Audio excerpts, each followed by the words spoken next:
Doctor Sudhanshu Trivedi, Bhau Torsekar, Kapil Mishra, Amitabh Agnihotri, आनंद Ranganathan, Shantanu Gupta, Vishnu Shankar Jain, major गौरव आर्या, मीनाक्षी जैन और 100 से अधिक वक्ता एक ही विशाल मंच पर होंगे। इस नवंबर में गुलाबी शहर जयपुर विचारों की अग्नि से एक बार फिर जाग उठेगा। The Jaipur dialogues annual summit 2025 का यह महाआयोजन लौट रहा है, पहले से कहीं अधिक शक्तिशाली और भव्य। ये वह मंच है जहां सत्य और सम्मिलन होता है। 3 दिन तक राष्ट्रीय सुरक्षा से लेकर सांस्कृतिक पुनर्जागरण तक हर विषय पर बेबाक और निर्भीक चर्चा की। ये केवल एक समिट नहीं बल्कि एक सभ्यता की आवाज है जो अपना वृत्तांत स्वयं लिख रही है। इस महत्वपूर्ण राष्ट्रीय संवाद का हिस्सा बनने के लिए आप अपना रजिस्ट्रेशन करा सकते हैं। इस वैचारिक आंदोलन को समर्थन देने के लिए आप सेशंस को स्पॉन्सर कर सकते हैं और आयोजन स्थल पर अपना स्टॉल लगवाकर व्यापक दर्शकों तक पहुंच सकते हैं। वहां रहें, साक्षी बने, आवाज बने।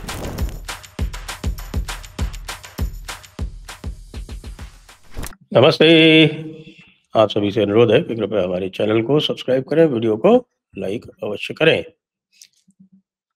अफगानिस्तान और पाकिस्तान में बताया जा रहा है कि युद्ध विराम हो गया है और इस युद्ध विराम को कई तरीके से देखा जा रहा है, लेकिन ये भी पता चला है कि आज ही सवेरे एक और हमला हो गया है केपी में, फौज के ऊपर, पाकिस्तानी फौज के ऊपर, और उसमें भी कोई 6-7 फौजी हलाक हुए हैं। तो नॉर्मल सी बात है, क्योंकि जो उनका युद्ध विराम हुआ है वो तालिबान से हुआ है, टीटीपी से थोड़े ही हुआ है। और तालिबान ने टीटीपी की कोई गारंटी ली नहीं है। ये बिल्कुल साफ बात है, कह दिया भाई टीटीपी हमारे काबू में नहीं है।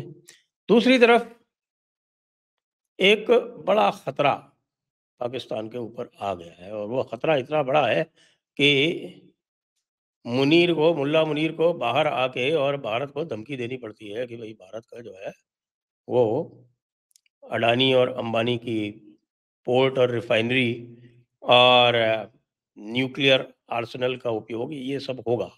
क्यों होगा? क्योंकि उनके पास भारत को टैकल करने के लिए कन्वेंशनल कैपेबिलिटी नहीं है। ये बिल्कुल स्पष्ट मान लिया। मुनीर के कहने से यही दिखता है। लेकिन अभी जो एक समस्या खड़ी हो रही है, जो कि पाकिस्तान के लिए, जो पाकिस्तान में जो चैटर हो रही है उसको देखते हुए एक एग्जिस्टेंशियल, बिल्कुल ये समझ लीजिए कि उनके अस्तित्व के मूल के ऊपर प्रहार कर रही है। वो ये है कि पाकिस्तान क्रिकेट से बैन होने वाला है। ये वही वाली बात है जो आपको ध्यान है, जब एक बड़ी कंट्रोवर्सी चल रही थी और ये बात हो रही थी कि भारत को एशिया कप में खेलना चाहिए या नहीं खेलना चाहिए, और उस समय मैं जो था वो यहाँ बैठ के यूट्यूब पर ये वकालत कर रहा था। यद्यपि हमारी टीम के भी कुछ सदस्य जो थे वो उसके विरोध में थे कि भाई भारत को नहीं खेलना चाहिए, लेकिन मैं लॉजिक के साथ बात कर रहा था और लॉजिक ये था कि भाई ऐसा बताइए कि आप कहाँ-कहाँ ये काम करेंगे? क्या आप ओलंपिक में बॉयकॉट करेंगे पाकिस्तान का? या आप जो है अभी विमेन्स वर्ल्ड कप चल रहा है उसमें करेंगे? कहाँ-कहाँ करेंगे? उनको आप एक वॉकओवर देंगे? ये तो कतई किसी भी तरह से ये तो एक बदमाश को रिवॉर्ड करना हुआ। तो ये बदमाश को रिवॉर्ड करने वाली स्ट्रैटेजी मेरी तो समझ में आती नहीं। लेकिन अभी जो पक्तिका प्रोविंस अफ़गानिस्तान की है, वो उसमें हमला करके एक क्रिकेट टीम के 3 सदस्यों को मार दिया गया पाकिस्तानी सेना के द्वारा। उसके बाद आपको पता है कि अफ़गानिस्तान ने ट्राई सीरीज़ से अपने आप को वापस ले लिया और अफ़गानिस्तान जो है इसको आईसीसी में उठाने वाला है। आपने ये भी देखा होगा कि आईसीसी ने तुरंत प्रतिक्रिया दी, जय शाह ने तुरंत प्रतिक्रिया दी और उन्होंने ये कहा कि हम अफ़गानिस्तान क्रिकेट बोर्ड के साथ खड़े हुए हैं और ये जो कुछ भी हुआ ये बहुत ही दुर्भाग्यपूर्ण है। दुर्भाग्यपूर्ण होने के साथ-साथ ये भी दिखाता है कि पाकिस्तान की जो प्रायोरिटीज़ हैं और पाकिस्तान की जो कातिल आर्मी है, वो किस लेवल तक, किस स्तर तक जा सकती है। अब वो कह रहे हैं कि साहब कि देखिए साहब कि हमने तो आतंकवादी जो ग्रुप था वो उसको टारगेट किया था। आतंकवादी ग्रुप, आपको पता नहीं कि आतंकवादी ग्रुप कहाँ रहता है? आपकी इंटेलिजेंस जो है वो इतनी पुअर है। अरे भाई, इंटेलिजेंस की बात करें तो भाई भारत से सीखो।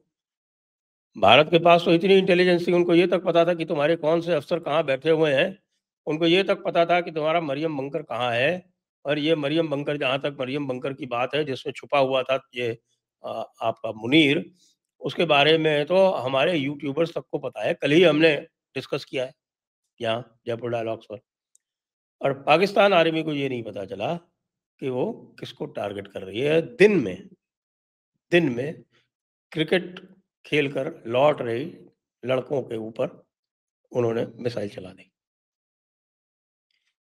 ये बात यहाँ समाप्त होने वाली नहीं है, क्योंकि अफ़गानिस्तान इसको उठाएगा, भारत इसका सपोर्ट करेगा। और ये वही वाली बात है जो हम कह रहे थे कि एशिया कप के टाइम पर कि भई ये एक टेररिस्ट रेजिम है, हम इसको मानते हैं टेररिस्ट रेजिम है, तो पहले तो आप इसको टेररिस्ट रेजिम डिक्लेयर करो। और टेररिस्ट रेजिम डिक्लेयर करने के साथ-साथ ही आप आईसीसी में ख़ास तौर से और बाकी जो और भी जो स्पोर्टिंग कॉन्टैक्ट्स जहाँ भी हैं आपके, उनमें सब में जाकर आप इनको वहाँ से बैन करवाने का काम करो। अब तो इन्होंने अपने आप एक रास्ता दे ही दिया है। इन्होंने क्रिकेटर्स की हत्या कर दी है, ये पहली बार नहीं है।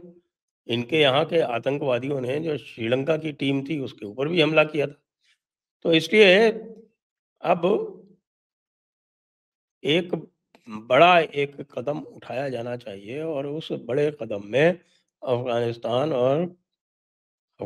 क्रिकेट बोर्ड और बीसीसीआई इनको मिल के पाकिस्तान को क्रिकेट से सस्पेंड करवा देना चाहिए।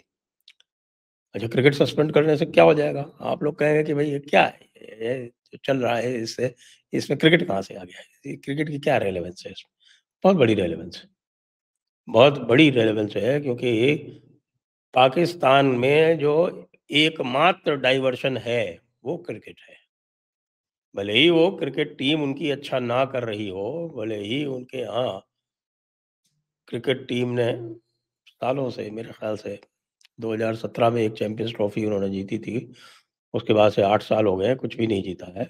कहीं फाइनल तक में नहीं पहुँचे हैं, नहीं एक फाइनल में पहुँचे हैं वो टी20 में। लेकिन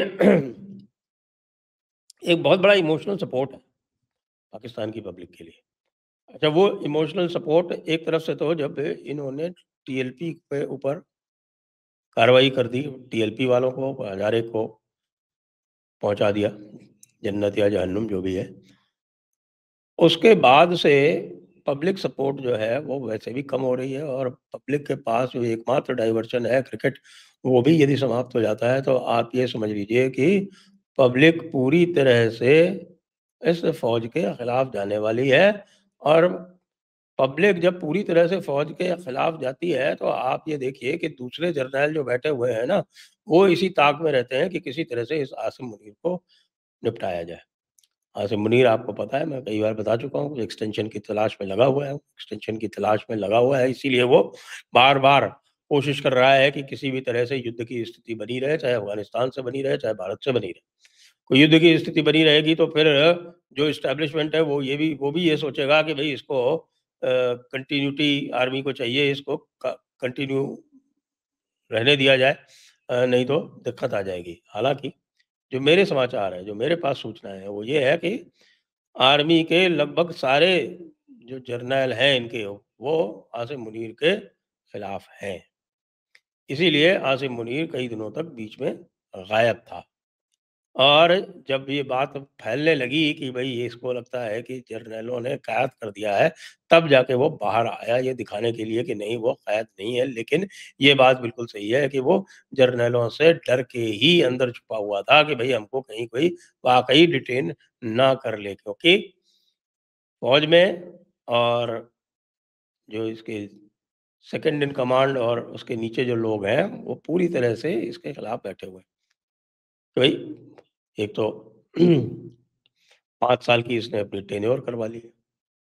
अब कह रहा है कि साहब कि हमको 5 साल का रिन्यूअल दो।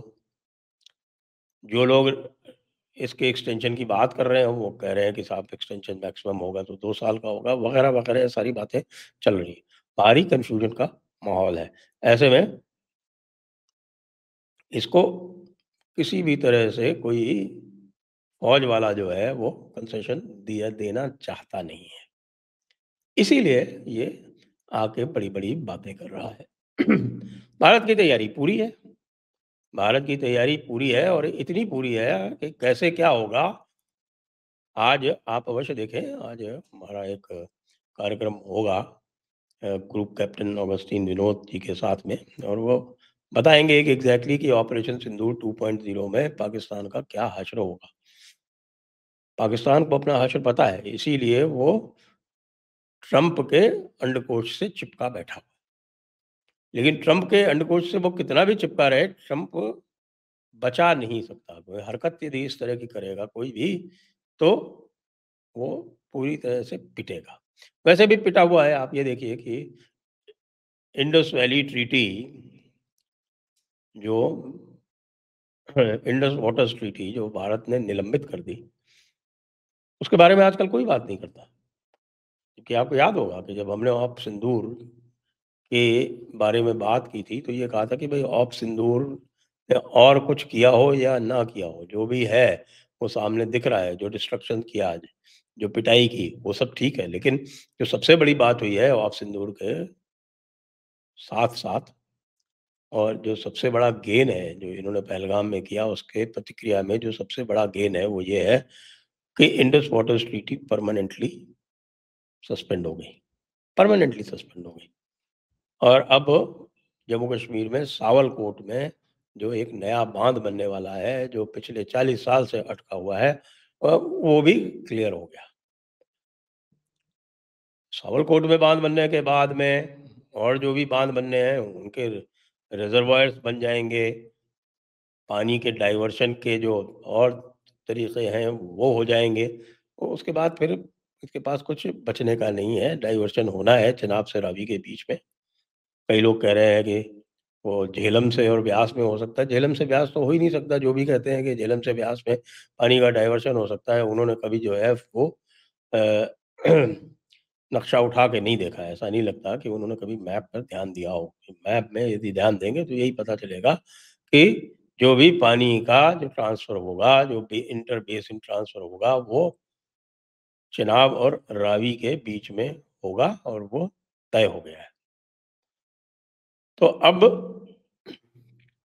अफ़गानिस्तान ये मान लें पूरी तरह से भारत के साथ है। भारत अफ़गानिस्तान को पूरा ना केवल मॉरल बट लॉजिस्टिकल सपोर्ट भी कर रहा है, और पाकिस्तान, जैसा मैंने कहा, कि वाक़ई इस समय 2.5 फ्रंट वॉर के आगोश में है। जिन्होंने भारत को 2.5 वॉर के चक्कर में फँसाना चाहा था, वो स्वयं उसमें बुरी तरह से फँस के लपेटे हुए और अजगर की गिरफ्त में हैं, और वो अजगर अब इनको धीरे-धीरे, धीरे-धीरे, धीरे-धीरे दबा रहा है। धीरे-धीरे इनके प्राण ले रहा है। अजगर धीरे-धीरे काम करता है। देखते जाइए। जय हिंद, जय भारत, वंदे मातरम।